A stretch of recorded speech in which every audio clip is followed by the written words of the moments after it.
I can assure you of that. It was absolutely not. Wind chill. Wind just whipping off the river. Yep. I mean, I had a full down park on, so that was cool. All right, the 59th Super Bowl is less than 2 weeks away. It'll be a little warmer there in New Orleans. When Patrick Mahomes and the Chiefs take on Jalen Hurts and the Eagles, history is on the line for KC as the two teams meet for the second time in 3 years in the biggest of games. The Chiefs are on a 9-game postseason win streak, one shy of the NFL record set by Tom Brady and the Patriots from 2001 to 2005. KC could become the second team to ever win 3 straight championships in the NFL, joining the Packers, who have done it twice. And Mahomes could be the first player in NFL history to win at least 4 titles and 2 MVPs in his first 8 seasons.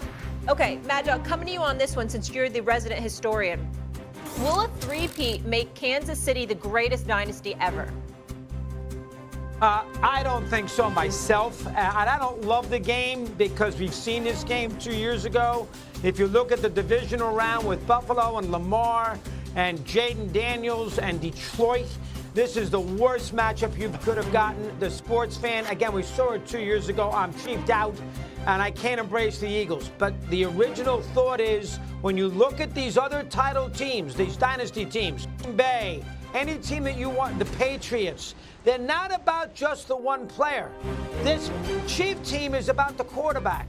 I mean, Pittsburgh had 9 Hall of Famers on it. They won with defense and they won with offense. Green Bay had 9, 10 Hall of Famers on it. This Chief team's got Kelsey's a Hall of Famer, Jones is probably a Hall of Famer, and Mahomes is a Hall of Famer.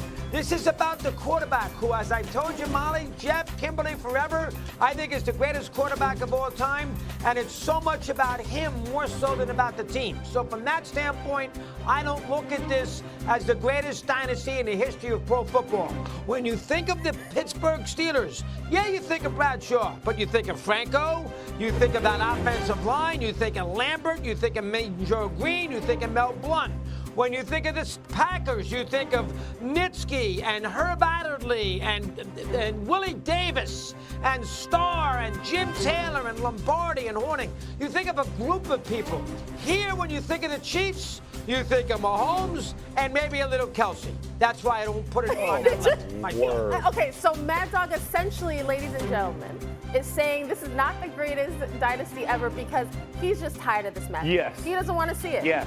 He can't get, he's sick of the Eagles. Were you alive when the Steelers were winning it and when the Green Bay Packers were winning it? You were alive? Yes. Yes, I So was. did you hate Steelers? them like you hate the Chiefs? Did you hate them? Did you have fatigue back then for those teams that you have for the Chiefs now? Oh, yes. Yes, but not Not the Packers.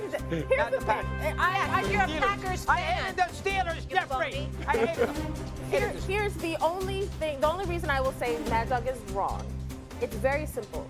When you are talking about we could potentially witness something we have never seen before, I think we have to say, yeah, that could be the greatest ever. I think in this modern era of football where you have league parity, when you have free agency, when it is so difficult to keep those players, those teams intact, now when we're playing, that to me makes this, what they are doing, this run, so much more remarkable. It's not to knock the great teams of the past, but because you, Mad Dog, might have Chiefs fatigue or Eagles fatigue, that don't diminish what the Chiefs are doing. I don't know. I think the Patriots still have more mystique to me than the Kansas City Chiefs. I'm just telling you, and I know you went up against them, so you're a little bitter with that subject. No. But just Belichick and Brady and the amount of rings, and I know it was a longer period of time, but it's still more iconic to me. Yeah, I think it's more iconic because it was over 20 years, yes. right? Like they've been Mahomes has been to the AFC Championship game every year he started. This is insane how good they are. And to make this about one player, I think is an injustice to this football team. Chris Jones is a major reason why, and their defense is a major reason why they won last year's Super Bowl and the year before. Like, when Kansas City's offense was ripping and roaring, they won that way. But the last couple, their defense has made massive plays and stops to get these wins. To say that when you talk about those teams, Dog, and I appreciate you, The reason that you name all those Hall of Famers is because they could stay together. There was no free agency. So all of those teams stay together for 10 and 12. Webster played for, all the guys that you're naming, Blunt, they played forever together. And so with the Green Bay Packers, because you couldn't go in. You had fewer teams, you had fewer games. You had all of those things all leading into. You have 17 games. They've won 9 playoff games in a row, which is insane.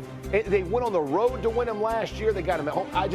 I think what they're doing, this would be the greatest dynasty of what I have seen in the NFL, because to win 3 this way is absolutely remarkable. And all the things they've overcome, I just... To piggyback off of what you're saying, I remember Madonna had the reinvention tour. That's how old I am.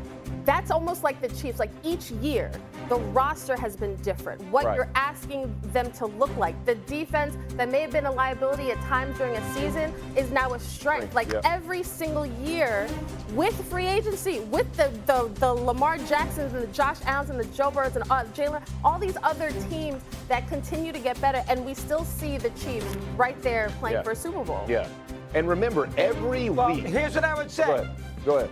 Here's what I would say, Jeff. They have won 18 games in a row by 1 possession. Oh, my God. The only reason that's the case is because of this quarterback. That's how good he is. Okay. This quarterback is the reason that wins these games. I know the defense is good. I love Spagnuolo too. This quarterback is incredible. Let's be honest. Okay, I agree with the quarterback part, but you're diminishing the role of when Veach had to go reinvent their offensive line because they got torched by Tampa. You're diminishing what Kelsey has been able to do and to help Mahomes beat it. I mean, even the Tyreek Hill era, right? Like all of that, and then now you're going back. You got Hopkins, you got Worthy, Hollywood Brown. Like you've reinvented. You and I both. You got about a 33% attrition rate in the NFL nowadays, right? That's a big deal to reinvent what they're capable of doing, and they only really lost a game. And they get shots. Everybody gives the Chiefs their best shot, man. Yes. And they take them and they find ways to win. I think you're barking up the wrong tree there, doggy. If I could just recap.